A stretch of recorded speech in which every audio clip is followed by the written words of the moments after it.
यति बेला मसँग संवाद गर्नको लागि पुण्य गौतम हुनुहुन्छ। पुण्य सर नमस्ते, यहाँलाई स्वागत छ। थ्याङ्क यू सो मच, धन्यवाद। हर्क साम्पाङ जो संसदीय पार्टीको अध्यक्ष हुनुहुन्छ, उहाँले चाहिँ केही घण्टा अगाडि मात्रै स्ट्याटस लेख्नु भएको छ। राष्ट्रिय स्वतन्त्र पार्टीका सभापति पूर्व उपप्रधान तथा गृहमन्त्री रवि लामिछाने लक्षित टिप्पणी गर्नु भएको छ। सामाजिक सञ्जालमा एउटा फोटो भाइरल भयो, दाहिनेतिर खुट्टा चोट परेको, त्यसपछि ब्यान्डेज बाँधेको, तर उहाँ हिँड्दाखेरि देब्रे खुट्टा ख्वाङ ख्वाङ गर्दै हिँडेर चुनावी प्रचारमा हिँड्नुभएको, गोर्खा पुगेको, चितवन पुगेको कुराहरू आइराख्दाखेरि रवि लामिछाने लक्षित उहाँले टिप्पणी गर्नुभयो। कुन चाहिँ खुट्टा बिग्रेको हो त्यो टुङ्गो लगाउन नसक्ने घन्टी पार्टीले यो देशको समस्या के हो एक्चुअली भन्ने थाहा पाउँदैन है, पाउँदैन, आउँदैन, थाहा नै पाउँदैन, थाहा नै हुँदैन भन्नुभएको छ। कसरी हेर्नु पर्ने छ?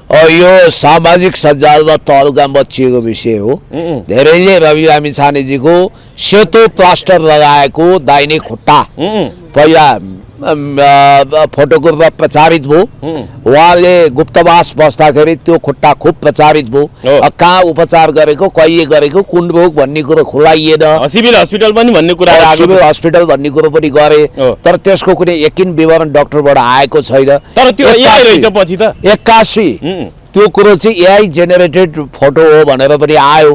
तर कतिले एआई होइन, त्यो असली फोटो नै फ्याँकेको थियो, पब्लिकलाई बेवकुफ मूर्ख बनाउने काम भयो भन्ने पनि आयो। अहिले चाहिँ खोच्याङ खोच्याङ गरेर उहाँ हिँडिरहनु भएको छ, फेरि तेज रफ्तारमा त्यही खुट्टो लिएर नाच्नु पनि भएको छ। होइन, आफ्नो स्वास्थ्यको चिन्ता हुँदैन, उहाँ किन यसरी खटिराख्नु भएको छ? देशको चिन्ता हो कि आफ्नो शरीरको? तपाईँ एउटा कुरो के हुन सक्छ भने उहाँ असलीमा घाइते भएकै नहुन सक्छ। उहाँले नक्कली काम र नक्कली प्लास्टर लगाएको भनेर पनि शङ्का गरेका छन्।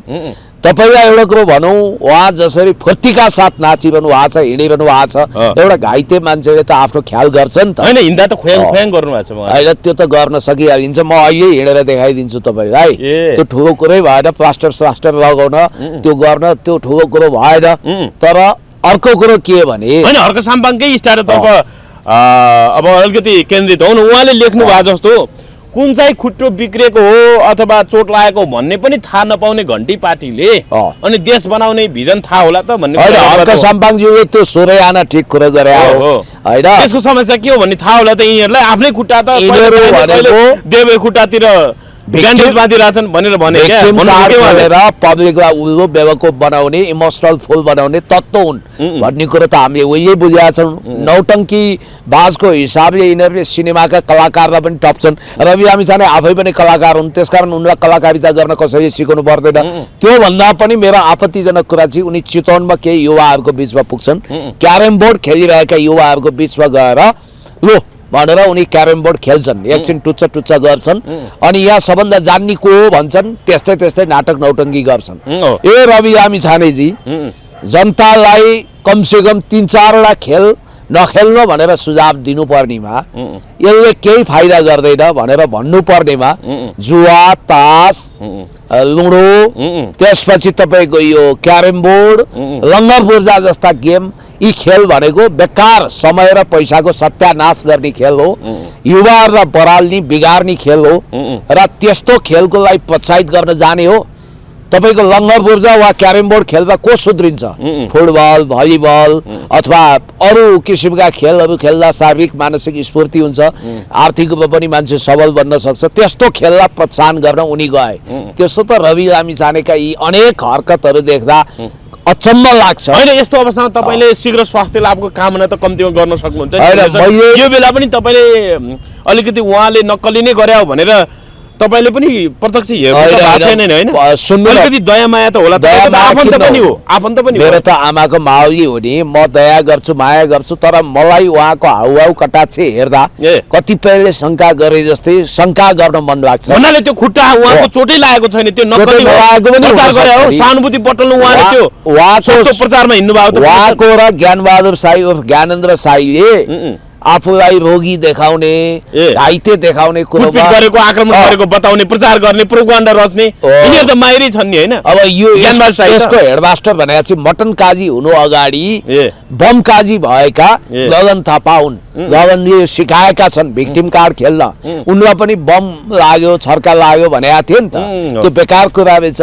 त्यस कारणले गर्दाखेरि पब्लिकलाई कसरी हुन्छ भड्काउने, यी संवेदना भड्काउने यो होइन काम रियल गर्छन्। हजुर रियल यदि साँच्चै खुट्टा उहाँको त्यतिकै त होइन रियल हो भने उहाँले स्वास्थ्य लाभको काम होइन हो हो तर हर्कसामले भने जस्तै यिनीहरूलाई देशको समस्या के हो भन्ने चाहिँ थाहा छैन पुनिस देशको देशको लागि कसरी अगाडि बढाउनु देशलाई कसरी अगाडि बढाउन सकिन्छ समृद्ध नेपाल कसरी बनाउन सकिन्छ भन्ने कुरा लक्ष्य भिजन गन्तव्य केही छैन यिनीहरूको अब यिनीहरू क्रिया पुत्रिका घर घरमा पुगेर भोट माग्छन् आशिका तामाङले क्रिया पुत्री छ भोट मागिछन् हो यो काहीँ नभएको जात्रा हाँडी गाउँमा हो मानवीय संवेदना विरुद्ध यिनीहरू छन् होइन मने मने भनेर कहिले बाह्र पाठा पार्टीसँग कहिले कुरा भालेसँग होइन मने मने म्या भन्ने के भन्ने उनीलाई त बोखबारीको जवाफ दिए होइन मान्छेले भोट हाल्दैन जनताले विश्वास नगरेपछि के अन्त जनावरको होइन विश्वास गर्नु पर्यो भन्ने पनि बाख्रा कोख्रा भन्छ नि मान्छेले कतिपयले त्यो पनि हो अर्को कुरा बाख्रा र कोख्रासँग महान जनतालाई तुलना गर्ने भोटरलाई तुलना गर्ने भोटरप्रतिको यो अन्याय होइन भन्ने कुरो पनि त उठेको छ अर्को कुरो रवि लामिछानेजीको एउटा भाषणमा मलाई विशेष आपत्ति जनाउनु छ त्यो भाषण के भने उहाँले एउटा बेतुकको फन्टुस भाषण गर्नुभएछ तपाईहरु भ्रष्टाचार आदि राख्ने कि सम्पूर्ण मेट्ने हो अब कसले चाहिँ आदि राख्ने आदि राख्ने हो भने अरू पार्टीलाई बोलाउनु पुरै हटाउने हो भने चाहिँ तर कतिपयले भन्छन् पुरै राख्ने हो भने चाहिँ हामीलाई हाल्नुहोस् भन्न खोजे उनले पुरै पुरै अब हटाउने हो भनेर उल्टो कुरा गरे वास्तवमा त भ्रष्टाचार र डङडङनी गनाएको त त्यही पार्टी हो भन्छन् कतिपय ऐनामा देखिएको अनुहार जस्तै हो उल्टोबाट सुन्नुपर्छ उनका कुरा रवि लामिछानेजी तपाईँ फोहोरको डङ्गुरभित्र खडा हुनु भएको छ नाकमा रुवा कोच्नु भएको छ अनि फ्रेन्च अत्तर पर्फ्युम छर्किनु भएको छ वाओ क्या सुगन्ध आयो भन्दैमा पब्लिकले पत्याउँछन् अनि हरिणको शिकार गर्ने शिकारीले हरिणको रक्षा गर्छ भन्नु र मकैबारी कुर्न बाँदर लगाउनु र रवि लामिछानेलाई भ्रष्टाचार निवारणको ठेक्का दिनु एकै हो रवि लामिछाने जसले सहकारी ठगीको मुद्दा खेपिरहेका छन् सङ्गठित अपराध र सम्पत्ति शुद्धिकरणको मुद्दा खेपिरहेका छन् भ्रष्ट आचार भने के भ्रष्टाचार भनेको नैतिक रूपमा पतन हुनु अनि त्यसपछि आर्थिक रूपमा विचलन हुनु राष्ट्रियताप्रति पतित हुनु पनि त भ्रष्टाचार हो फ्रान्सेली कम्पनीलाई सार्वजनिक खरिद ऐनको विपरीत राष्ट्रिय परिचय पत्र छाप्न दिनु के भ्रष्टाचार थिएन होइन गृहमन्त्री भएको 3 दिनभित्रै उनले फेरि हेर्नुहोस् त बरु नारायण 1 अर्ब 2 अर्बको घोटाला तलमाथि भएको हुन सक्ने आशंका गरिन्छ त्यहाँ अनि त्यसपछि प्रहरीको सरुवा बढुवा आदि इत्यादिमा सिडिओ सचिवहरूको सरुवा बढुवामा कति उर्तीपूर्ति भयो त्यो कुरा दुनियाँलाई जग हँसाउने गरी तपाईँले यसरी भ्रष्टाचार विरोधी भाषण गर्दा मान्छे हाँसिरहेछन् एकदम काउकुती लाए जस्तो हाँसिरहेछन् अर्को कुरो तपाईँको नाम लिएर आत्महत्या गर्ने तपाईँलाई आत्महत्या दुरुत्साहन गराउने अथवा तपाईँको कारण आत्महत्या दुरुत्साहन भयो भनिएका शालिग्राम पुडा सैनीले आफ्नो अन्तिम भिडियो जारी गर्दा के भनेका थिए रवि तिमी जति भ्रष्ट कोही पनि छैन तिमीले ठेकदारसँग करोडौं उठाएका छौ तिमीलाई तिम्रै पापले पोल्छ एक दिन पापले पोल्नेछ भने नभन्दै पोल्न पनि थालेको छ र यस्तो शालिग्राम मर्न लागेको व्यक्तिले झुटो बोल्छ शालिग्रामलाई त यिनको सबै कुरा थाहा छ भनिन्छ ड्राइभर शम्भुलाई पनि यस्तै यस्तै कुरा थाहा भएको हुनाले उनी रहस्यमय मृत्युवरण गर्न पुगे शालिग्राम पुडा सैनी प्रकरण त उनले फेरि सबै पाए त पुनि सर हैन त्यो पाए तर त्यसमा च्यालेन्ज भयो त जिल्ला अदालतबाट सफाई पाए जेल चलान भएपछि सफाई पाए हो अन्तर्राष्ट्रिय राष्ट्रिय शक्ति केन्द्रको इशाराको कारण उनले सफाई पाए भनिन्छ र अर्को इन्ट्रेस्टिङ कुरो चाहिँ म तपाईँलाई के गर्दैछु भने रवि लामिछानेजी तपाईलाई अरू कुरो छोडिदिउँ राजकोट हस्पिटल मैले बनाएँ भनेर छाती ठोक्नुहुन्छ तपाईँले 1 रुपियाँ पनि लगानी गर्नु भएको छैन तर रहस्यमय कुरा के छ भने त्यसमा करिब 20 करोड रुपियाँ उठेको छ 12-13 करोड खर्च भयो बाँकी 8-9 करोड रुपियाँ कहाँ गयो त्यसको हिसाब किताब दिनुहोस् अरू भ्रष्ट भन्ने तपाईँहरूको त यो सुती खेती चन्दाको धन्दा त तपाईँहरूको खेती नै रहेछ नानीदेखि आया बानी मौसमी चन्दा उठाउने राजनीतिक चन्दा उठाउने समानुपातिक र प्रत्यक्षतर्फ उठेका उम्मेदवारहरूबाट उठ्ने प्राइमरी इलेक्सनमा उठ्न इच्छुक मान्छेसँग करोडौं रुपियाँ उठाउने दल लिडर भन्ने कार्यक्रम सञ्चालन गर्छु भनेर उठाउने अनि अरू त अरू त्यो जनमैत्री हस्पिटलमा कोरोनाको उपचार गर्छौँ भनेर देश विदेशबाट उठाएको करोडौं रुपियाँको हिसाब किताब कहाँ छ रवि लामिछाने फाउन्डेसनको कोषमा बसेको पैसाको हिसाब किताब कहाँ छ अनि नक्कली भुटानी प्रकरणमा 50 लाख निकिता म्याडमको खातामा गएको कुराको हिसाब किताब कहाँ छ अनि अर्को कुरो म भन्छु नैतिक आचरण पनि त भ्रष्ट हो। उहाँको वैवाहिक सम्बन्धको कुरा गरौँ, उहाँले एउटा कुनै ल्याटिनो केटीसँग लिभ इन रिलेसन बसेर जन्मिया बच्चा कहाँ छ? तपाईँ नैतिक रूपमा पनि पतित हो। सबभन्दा ठुलो भ्रष्टाचार त तपाईँले नेपालको महान नागरिकतामाथि गर्नुभएको छ। तपाईँले आफ्नो नागरिकता त्यागेर अमेरिकी नागरिकता कबुल गर्नुभएको छ र अहिले पनि तपाईँले अमेरिकन नागरिकता त्यागेको कुनै निशा प्रमाण हामीसँग छैन। तपाईँले भ्रष्टाचारको यो पाँडे पुराण लगाउन बन्द गर्नुहोस्। तपाईँ खुद भ्रष्टाचारी हो कि होइन भनेर अदालतले फैसला सुनाउँदैछ। तपाईँको राजनीतिक जीवनै समाप्त हुनसक्छ। त्यसकारण रवि लामिछानेजी यो भद्दा मजाक क्रूर ठट्टा गर्न छोड्नुहोस्। तपाईँले भ्रष्टाचार निवारणको गफ लगाउनु र स्यालले सिनो खाँदैन भन्नु एकै हो। होइन, राष्ट्रिय स्वतन्त्र पार्टीको भिजन चाहिँ के हो पुण्य सर? भिजन होइन, टननन्न घन्टी बजाइहाल्ने भिजन सोध्यो कि मिसन सोध्यो कि त्यो उनीहरूको घन्टी त चर्चको हो। तर नेपालको वैदिक सनातनी परम्परा विपरीत जहाँ पनि लाने। अहिले त मन्दिरमा पनि निगो पत्दै रहेछन्, टननन्न घन्टी बजाइदिने, मान्छेलाई उत्तेजित गराउने। त्यही हो, उहाँहरूको केही पनि छैन। अरू कार्यक्रम केही छैन? केही छैन। होइन, तर भन्नु के भन्नु लाग्नुभयो? होइन, तपाईँले त्यही स्वर्णिम वाग्लेले बाचा पत्र बालनले महानगरमा दिएको डेलिभरीको मोडललाई घोषणा पत्रमा राष्ट्रिय स्वरूप दिन्छु भनेर राष्ट्रिय स्वतन्त्र पार्टीको उपसभापति डाक्टर स्वर्णिम वाग्लेले भन्नुभएको छ। कसरी हेर्नु? मेरी बात चाहिँ अब नेपाली जनता झन् तर्सिनी भयो। बालनले महानगरमा हुँदा गरेको डेलिभर के हो? देश अब महानगरमा मात्रै डोजर लगाएको थिए, देशैभरि डोजर आतंक मचाइनेछ अथवा डोजर चलाइनेछ। यो बाचा पत्र आउने होला अब। अनि त्यसपछि उपत्यकाभित्र हजारौं मजदुर, गरिब, ठेलावाला, फुटपाथे व्यापारी खेद्या थिए, अब देशैभरि खेद्ने आउला। अब बाचा पत्र घोषणा पत्रमा।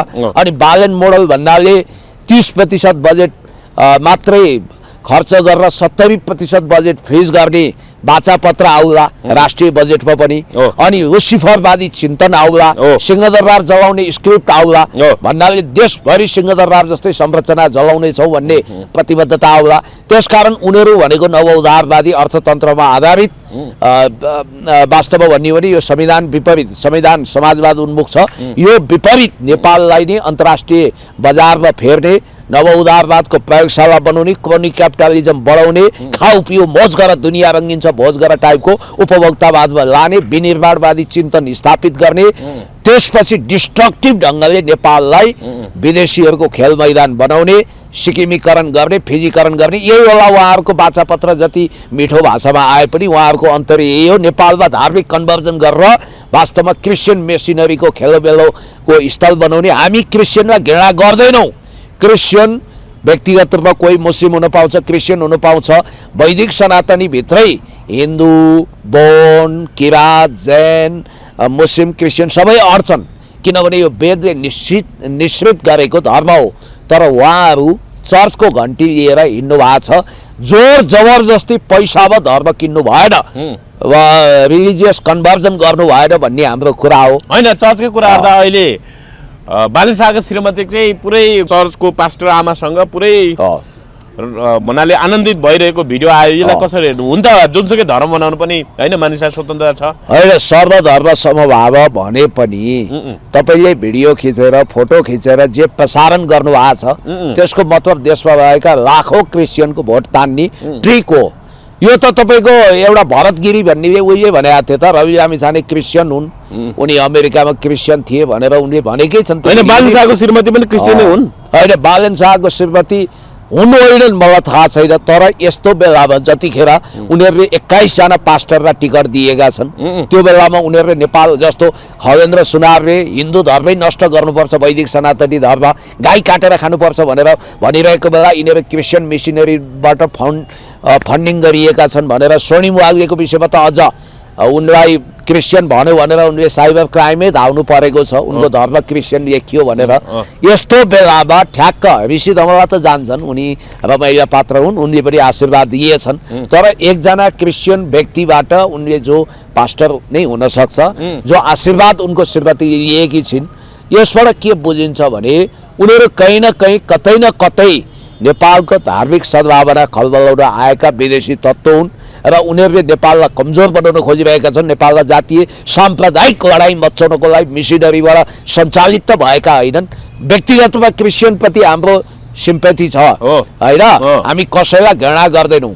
जस्तो तपाईँको मैले एउटा हिजो भिडियो सो गरेका थिएँ नि, देशभक्त मधेसीहरू नि बालेन्स निराश छन्, किनभने यिनले जति पनि गरी खाने श्रमजीवी मधेसी तराई मुलका साथीहरूलाई खेदे त्यसबाट सबभन्दा बढी पीडित उनीहरू नै छन्। र अर्को कुरो, मलाई एकजना सर्राईबाट एकजना महानुभावले फोन गरेर के भन्नुभयो भने, पुण्यजी बालेन शाहले जनकपुरका मान्छे, अब जनकपुर उताका मान्छे काठमाडौँमा पशुपति दर्शन गर्न जाने हो, अरू केही कामको लागि जानु पर्दैन भने यसको मतलब सिके राउतको एजेन्डा जो छ तराई छुट्याउने अलग थलग गर्ने यही एजेन्डा नि बालेन शाहको एजेन्डा हो। उनी सिके राउतभन्दा पृथक छैनन्। खबरदार नेपाल टुक्राउन पाइँदैन र बालेन शाह गम्भीर षड्यन्त्रमा छन् भनेर भने। र यस ढङ्गले हेर्दाखेरि यिनीहरूको उद्देश्य के हो भन्ने देखिन्छ। मैले भनिहालेँ, उनीहरूको चुनाव चिन्ह नै क्रिस्चियन चर्चको घन्टी हो क्या, त्यो मन्दिरको होइन।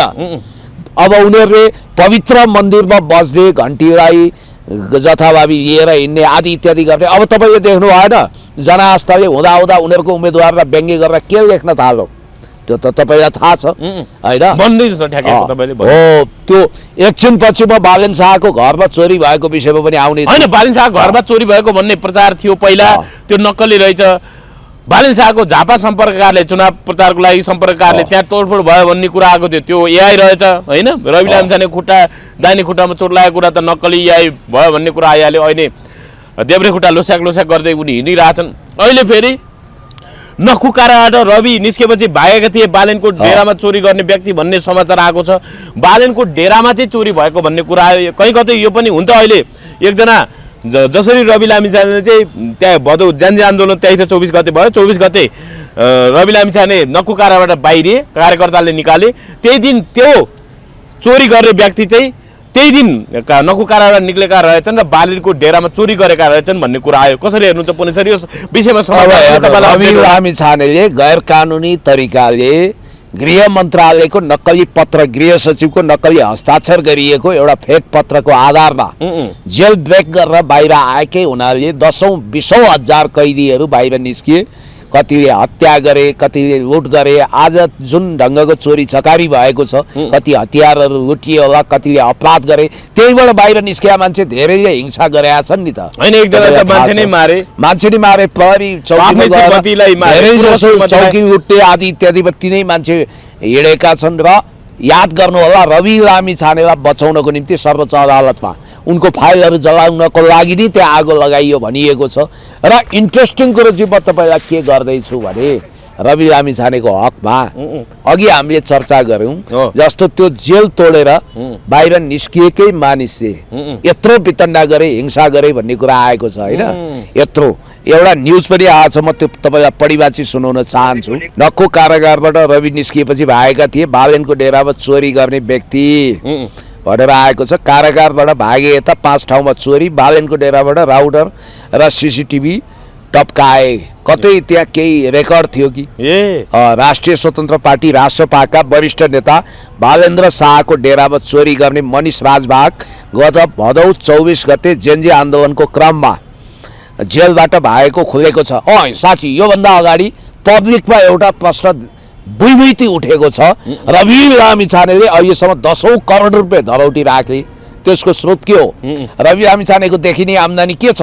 उनी अरबपतिका छोरा हुन्, उनले त्यो धरौटी राख्ने पैसा कहाँबाट ल्याए? अहिले चितवनमा सोफिस्टिकेटेड महल किनेका छन्, उनको आम्दानीको स्रोत के हो? कहाँबाट त्यो घर किने, त्यो चम्किलो सिसाको महल भन्ने कुरा आएको छ। अनि रवि लामिछाने सदाचारी हुन् कि भ्रष्टाचारी, यहीबाट बुझ्नुपर्छ। अब यो कुरो म तपाईँलाई पढेर सुनाउँछु। उक्त कारागारमा रहेका राष्ट्रपा सभापति रवि लामिछानेलाई कार्यकर्ताले निकालेपछि अरू थुप्रै कैदीबन्दीहरू भागेका थिए।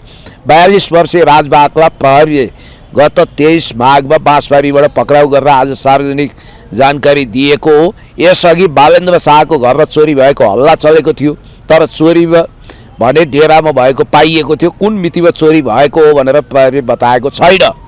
जेन्जी आन्दोलनको क्रममा फरार भएका कैदीहरू खोज्ने क्रममा राजभाग पक्राउ परेका हुन्। उनी 79 साल पुस 18 गतेमा चोरी मुद्दामा 3 वर्ष 6 महिनाको सजायको लागि जेल चलान भएका थिए। उनी विरुद्ध 2072 साल जेठ 24 गते परिवृत्त कालीबाटीबाट सार्वजनिक अपराध र महाराजगञ्ज वृत्तबाट 72 साल असार 8 गते चोरी मुद्दा लागेको थियो। प्रहरीका अनुसार बालनको घरमा चोरी गर्ने मुख्य व्यक्ति उनै हुन्। उनले चोरी गरेको कबुल गरेको प्रहरीले जनाएको छ। उनी काठमाडौँ महानगरपालिका 26 मा रहेको होटल क्लासिकमा बस्थे र पेन्टरको काम गर्थे। उनले नक्खु कारागारबाट भागेपछि मात्रै 5 स्थानमा चोरी गरिसकेको प्रहरीको भनाइ छ। राजबागले निर्माणाधीन घरबाट धारा टुटी तथा अन्य घरहरूबाट चाँदीको ग्लास कचौरा दियो र चाँदीको प्लेट चोरी गर्ने गरेका थिए। राजबाग बसेको hotel classic and lodge guest हाउसको कोठाबाट वर्ल्ड विङको 1 थान राउटर र 2 थान सीसीटीभी क्यामेरा बरामद भएका छन्। त्यस्तै उनको साथबाट एउटा पिलास, एउटा सलाई रेन्ची, एउटा रेती, एउटा स्क्रु र कालो रङको ज्याकेट बरामद भएको थियो। पटक्कै चोर रहेछन्। यसको मतलब चाहिँ रवि लामिछाने संयोग पनि कस्तो, रवि लामिछानेको कारण नक्खु जेल ब्रेक भयो। अनि नक्खु जेलमा अब इन्ट्रेस्टिङ कुरो म तपाईँलाई बताइदिन्छु। नक्खु जेलमा हो ब्रेक भएकै हुनाले यी मान्छेले बालनको घरमा चोरी गराएछन्। अब यो गुनासो त उनले रविसँग गर्नु पर्यो बालनले। तपाईँले जेल ब्रेक गर्ने नेगेटिभ भूमिका निर्वाह गरेको हुनाले घरमा चोरी भयो भन्नु पर्यो। हो अब यही हो। भनेपछि रवि लामिछानेकै कारण कैदीहरू भाग्या हुन् त पुण्य सर? त्यो त 100% हो नि। रवि लामिछाने जेल ब्रेक गरेर नक्कली पत्रको आधारमा बाहिर नआए उनी प्रधानमन्त्री हुन आथे, कानुनले दिँदैन थियो। हो द्याट्स अल।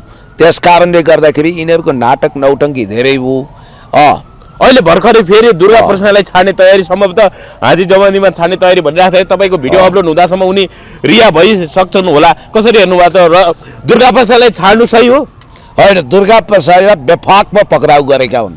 इन्ट्रेस्टिङ कुरो के छ भने अस्ति केपी शर्मा ओलीज्यूसँग उनको सुटुक्क भेट भयो अरे। कतै नयाँ भिडियोहरू त ल्याउँदैनन्। उनले ल्याउने आगामी भिडियोबाट झन् लुसिफरवादीको पोल खोल्ने, देशलाई खरानी बनाउन जलाउन अगाडि बढ्नेहरूको पोल खोल्ने, रवि लामिछाने बालन शाहको पोलिटिकल करियरै मा ठुलो धक्का लाग्ने र यो सरकारै गिर्ने सम्मको हलचल हुन सक्थ्यो कि उनलाई किन तर्साइरहेको छ? दुर्गा प्रसाईको अभिव्यक्ति स्वतन्त्रतामाथि किन हनन गरेको छ? यद्यपि दुर्गा प्रसाईप्रति मेरा कैयौँ असहमति छन्, उनका क्रियाकलापसँग मेरो भद्र असहमति छन्, तर दुर्गा प्रसाईलाई शीघ्र रिहाई गर्नुपर्छ। उनीसँग किन तर्सिएको छ भनेर मैले भनेको थिएँ। मैले साथमा एउटा आशंका पनि गरेको थिएँ, कतै दुर्गा प्रसाईको क्यारियर बनाइदिएर मन्त्री बनाउने लाइन मात्रै यिनीहरू छैन, राजनीतिमा कन्स्पिरेसी थ्योरी पनि लागु हुन्छ। यो कुरो पनि देखिएको छ। हजुर, म्हणजे दुर्गा प्रसादलाई निकाल्नु चाहिँ अथवा पक्राउ गर्नु, निकाल्नु, फेरि राजनीतिक रूपमा उसलाई हिरो बनाउने खेल त कतै होइन, शङ्का चाहिँ छ होइन? रहस्यमय छ। के छ अबको राजनीति कसरी गर्ने बेला समयमा चुनाव हुन्छ? बाबा हामीले एउटा आशंका गरेका थियौँ, स्वर्णिम वाग्ले जसको श्रीमती भियतनामी हुन्, उनका बच्चा कहाँ छन्, उनको सिटिजनसिप के हो भनेर सोधेका थियौँ। अब उनले अहिले खुब आफू हिन्दू भएको ताउर माउर पनि गरिरहेछन्। उनको धर्म क्रिस्चियन लेखियो भनेर होइन, अनि स्वर्णिम वाग्ले क्रिस्चियन भनेर प्रचार गरे भनेर मोहन लामा रुममा लगाएका मुद्दा पनि हालेका छन्। यी मान्छे वास्तवमा मुनरो डक्ट्रिनको कुरा गर्थे। नव मुनरो डक्ट्रिन जस अन्तर्गत जसरी ज्याक मुनरोले युरोप भनेको अमेरिकाको डोमिनेसनमा रहनुपर्छ भन्ने मुनरोवादी सिद्धान्त तय गरेका थिए। साउथ एसियाको कन्टेक्स्टमा मुनरोवादी चिन्तन चाहिन्छ। यहाँ मोदीले आफ्नो डोमिनेसन गर्नुपर्छ, उसको स्पियर्समा अरू आउनु हुँदैन, उसको संवेदनशीलता बुझ दिनुपर्छ भनेर नेपालमा नेपालको सार्वभौम सत्ता विरुद्ध विस्फोमन गर्ने स्वर्णिम वाग्लेले फेरि भारतीय खुशामदीमा केही बोलेका रहेछन्। यो अडियो पनि एकचोटि सुनौँ। यो अडियो काण्ड आएको छ।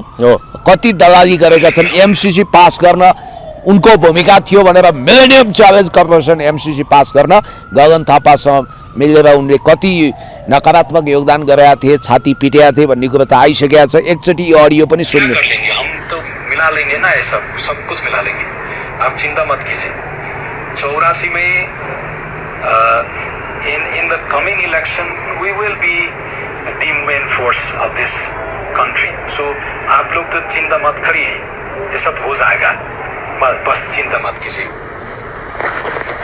भनेपछि यिनले भारतीयहरूको के ठ्याक्कै के भन्नु खोजे पुण्य सर हेर्नु अँ, चिन्ता हिन्दूलाई- नगर्नुहोस् हामी 84 मा विन अँ। फोर्स भन्छौँ र तपाईँको चाहना अनुसार हामी अँ। काम गर्छ भन्न खोजे पुण्य सर तिमीहरूको के इच्छा छ जस्तो उनीहरूको अधुरो इच्छा होला मुकुल ढकालले भनेकै कुरा लागू होइन यो त एआई होइन नि होइन यही होइन मुकुल ढकालले जसरी दूतावासमा जाँदाखेरि यिनले र रवि लामिछानेले प्रधानमन्त्री र गृहमन्त्री बन्नको लागि देशको सार्वभौमसत्ता नै दाउमा लगाइदिने भुटानीकरण कबुल गर्ने सिक्किमीकरण स्वीकार गर्ने भनेका थिए यिनीहरूले त देशलाई हेर्नुहोस् विदेशीको प्रान्त बनाउने देशलाई युक्रेन बनाउने नयाँ व्लादिमिर जेलेन्स्कीको रूपमा देशकै विघटन गर्ने धर्म संस्कृति नष्ट गर्ने नेपाललाई नष्ट भ्रष्ट गर्ने यो सब खेल खेलेका रहेछन् अस्ति तपाईँको यो कुरो त छँदैछ देशलाई खबरदार देशको सार्वभौमसत्ता जोगाउनको निम्ति हामी बलिदान हुन तयार छौँ हामी यो देशलाई माया गर्छौँ यो देशलाई समाप्त पार्ने घन्टी छाप क्रिस्चियन चर्चको घन्टीवालाहरूले यो देशलाई आँखा चम्काएर हात चम्काएर गिद्ध दृष्टि नगाडुन् म यो भन्न चाहन्छु अर्को कुरो निर्लज्ज कुरो राजु पाण्डेले 3 नम्बर क्षेत्रको उम्मेदवारको रूपमा एउटा निर्लज्ज अभिव्यक्ति दिएका रहेछन् म अन्तिममा छु हो उनले भने रहेछ के भने रहेछन् भने बालन गृहमन्त्री बनेपछि म शक्तिशाली बालन प्रधानमन्त्री बनेपछि म शक्तिशाली गृहमन्त्री बन्छु भनेर रहेछन् उनले कसरी हेर्नुपर्छ हो यस्ता मान्छे यदि त्यो भने अनुसार भयो भने यो देश त गरिबहरूले त यहाँ नबाचे पनि हुन्छ गरिबहरूलाई लखट्टे यिनीहरूले त लखट्टे कुरा गरिरहेछन् होइन अब त प्रहरीलाई जस्तो जेनजी मोभमेन्टमा हत्या गर्नेहरूलाई हामी घर घरबाट थुतेर लखट्छौँ भनेका छन् जनआस्थाले एउटा राम्रो समाचार क्यारी गरे रहेछ एकचोटि म त्यो पढेर तपाईँलाई सुनाउँछु अब श्रीमतीलाई पनि घरबाट लखट्ने भन्ने न्युज रहेछ यो राजु पाण्डेको हकमा एकचोटि सुनौ न भनेपछि त्यत्रा डोजर आतंक मचाएर गरिब खेद्ने फुटपाथबाट गरिब खेद्ने सुकुम्बासी खेद्ने त यिनी हुन् यिनलाई भोट होइन चोट दिनुपर्छ यिनी असाध्यै कठोर र क्रूर रहेछन् अब उनलाई गृहमन्त्री चाहिएको छ बालनको लेफ्टिनेन्टको रूपमा काम गरे अब पनि अफसरहरू बनाउन खोजिरहेछन् उनको अस्वाभाविक बढेको आर्थिक अवस्था के हो भन्ने विषयमा पनि मान्छेले सोचिरहेछन् अहिले प्रश्न गरिरहेका छन् तपाईँको यो अस्वाभाविक आर्थिक छलाङ नुवाकोटबाट त साधारण ढङ्गले काठमाडौँ झर्नु भएको थियो अहिले कसरी एकाएक तपाईँ महाधनाढ्य हुनु हो भनेर पनि सोधेका छन् श्रीमतीलाई पनि लखेट्टे भनेर जनआस्थाले न्युज देखाएको छ प्रहरी घरमै लखेट्टे कसलाई भन्ने छ राष्ट्रिय स्वतन्त्र पार्टी रासपाबाट काठमाडौँ क्षेत्र नम्बर 3 का उम्मेदवार राजुनाथ पाण्डेको विवादास्पद अभिव्यक्ति पछि सर्वत्र प्रश्न उठेको प्रश्न हो यो काठमाडौँ महानगरपालिका प्रहरी बलको पूर्व प्रमुख समेत रहेका पाण्डेले चुनावी प्रचारको लागि आयोजित एक कार्यक्रममा भनेका छन् घर घरबाट लखट्नुपर्छ यिनीहरूलाई 18-20 वर्षका नानी बाबुलाई ताकी गोली हान्ने हत्याराहरूलाई घरमा छिर्न दिनु हुँदैन त्यो दिन आउनेछ एक दिन भनेर भनेका रहेछन् उनले प्रहरीतिर इङ्गित गर्दै सो अभिव्यक्ति दिएको सजिलै बुझ्न सकिन्छ भदौ 23 गतेको जेनजी प्रदर्शनमा प्रदर्शनकारीहरू संसद भवन तोडफोड गर्न गएका थिए सार्वजनिक सम्पत्तिमा क्षति पुर्याउन थालेपछि प्रहरीले गोली चलायो प्रदर्शनको पहिलो दिन 19 जनाको मृत्यु भयो भोलिपल्ट आन्दोलनले उग्र रूप लिँदा र अन्य घटनामा गरी कुल 77 जनाको निधन भएको छ जसमा 3 जना प्रहरी पनि छन् यिनमा 200 भन्दा बढी प्रहरी घाइते भएका थिए तैपनि आफ्नो कर्तव्य पालनमा खटिएका प्रहरी माथि नै औलो ठडाउने काम भइरहेको छ यतिसम्म कि प्रहरीमा जागिरे श्रीमतीको श्रीमानले समेत सार्वजनिक कार्यक्रममा प्रहरीलाई लखेट्नुपर्छ लगायतका अराजक अभिव्यक्ति दिइरहेका छन् पाण्डेकी कान्छी श्रीमती गङ्गा पन्त नेपाल प्रहरीको एसएसपी हुन् यसअघि डिआइजी बडुवामा छुटेकी उनी हाल युएन मिसनको लागि सुडानमा छिन् मिसनमा राम्रो कमाई हुने भएकोले म्याद थपेर उतै बसिरहेकी छिन् आफ्नै श्रीमती प्रहरीमा जागिरे हुने भएपछि प्रहरीलाई खेद्नुपर्छ भनेर भन्न सुहाउँछ प्रश्न उठ्छ पाण्डेले अब श्रीमती प्रहरीलाई घरभित्र छिर्न नदिने कि दिने आफ्नै पत्नीलाई पनि लखेट्टे कि अरूको हकमा मात्र यो अभिव्यक्ति लागू हुन दिने चर्चामा आउन र क्षणिक तालीको लागि समाजमा अराजकता फैलाउने अभिव्यक्ति दिँदा द्वन्द्व सृजना हुने जोखिम बढेको छ यता पाण्डेको भनाइप्रति धेरैले विरोध गरेका छन् लोकेन्द्र बुढाथोकी लेख्छन् मकै बेच्ने ठेलामा तरकारी बेच्नेलाई सडकमा पोखिदिनेलाई भोट होइन कालो मोसो दलेर खेदाउनुपर्छ शङ्कर ओलीले विध्वंसमा पानी ओसारेर सार्वजनिक सम्पत्ति जलाउन हौसाउने व्यक्ति यिनै राजु पाण्डे हुन् भन्दै आक्रोश पोखेका छन्, भनेका छन् आन्दोलनमा पानी ओसारेर पिलाउने यही अपराधी हो देव केसीले उनको भनाइलाई संस्कार बिनाको राजनीति भनेका छन्।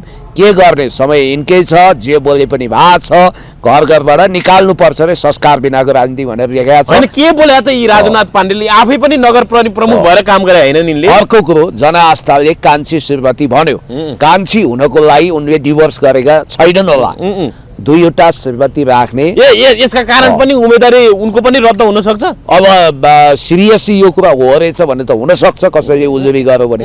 त्यति मात्र होइन, अर्को प्रहरी ब्याकग्राउन्डकै कुनै अर्को उम्मेदवारले पनि गोप्य रूपमा कान्छी श्रीमती राखेका छन् रे। पूर्वी पहाडतिर उठेको प्रहरी ब्याकग्राउन्डको एकजना व्यक्ति जो रासोपाको टिकट, नामै भनिदिनुस् न, किन होइन नाम नभनौँ, किनभने हामीसँग तथ्य प्रमाण सबै जुटेपछि मात्रै त्यो सार्वजनिक गर्नुपर्छ। लगभग तथ्य आइसकेको छ, प्रमाण जुटाउने काम उहाँहरूको। त्यस कारणले गर्दाखेरि राजुनाथ पाण्डेको एसएसपी यदि कान्छी पत्नी हुन् भने एसएसपी दर्जामा रहेकी जेठी पत्नी को हुन् त्यो खोजी गर्नु पर्यो। यहाँनिर अब बालन शाह चाहिँ झापाको नेकपा एमालेको पार्टी सम्पर्क कार्यालय पुगे, चुनावी प्रचारको लागि जुन सम्पर्क कार्यालय खोलिएको छ त्यसमा पुगे भन्ने कुरा आयो। बालन शाह एमाले पार्टी कार्यालय कसरी हेर्नुभयो तपाईँले? होइन, एमालेको राम्रो प्रभाव छ, चुनाव जित्दै पनि नेकपा एमाले हो। केपी शर्मा ओलीज्यू जसले कालापानी लिम्पियादुराको महान नक्सा जारी गर्नुभएको छ, उहाँले कहिले पनि सिंहदरबारको बारेमा नेगेटिभ सोच्नु भएन। अब त्यो भिडन्त भनेको सिंहदरबार जलाउने र सिंहदरबार बनाउनेको भिडन्त हो। अब केपी शर्मा ओलीज्यू दिग्गज नेता हुनुहुन्छ, त्यसकारण अब एमाले भन्ने पार्टी कति सिस्टममा चलेको छ, कस्तो राष्ट्रवादी हो, एकचोटि यसो हेरेर सिक्न मन लाग्यो कि छ्यास त्यहाँ झुल्किनु भएछ बालेनजी पार्टी अफिसमा। हजुर, अब जाँदा अन्तिम एउटा मात्र विषय, खेलकुदले अब यो सारा विषयहरू निर्वाचन र सरकार केन्द्रित भइराख्दाखेरि आजबाट नेपालले टी20 विश्वकपको छनौट चरणको खेल खेल्दैछ। आज पहिलो खेल नै इङ्ल्यान्ड विश्वकपको सम्भावित विजेताको दावेदार मानेको इङ्ल्यान्डसँग खेल्दैछ र इङ्ल्यान्डले नेपाललाई 185 रनको विजय लक्ष्य दिएको छ।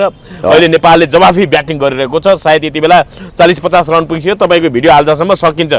जसको जित भए पनि आजको खेलबाट, आजको खेललाई लिएर कसरी नेपाललाई शुभकामना प्रोत्साहन दिनुहुन्छ पुनि सर भन्नुहोस्? टी20 क्रिकेट सायद नेपालले जित्न पनि सक्छ, जित्यो भने त अझै राम्रो भयो। एकदम तपाईँले भिडियो अपलोड गर्ने बेलासम्म नेपालले टी20 क्रिकेट प्रतियोगिताको आजको पहिलो म्याच जित्यो भने तपाईँहरू सबलाई मेरो तर्फबाट पार्टी हार्दिक शुभकामना, अग्रिम बधाई, शुभकामना छ। तर हजुर भोलि यहाँ मस्त पार्टी हुनेवाला छ।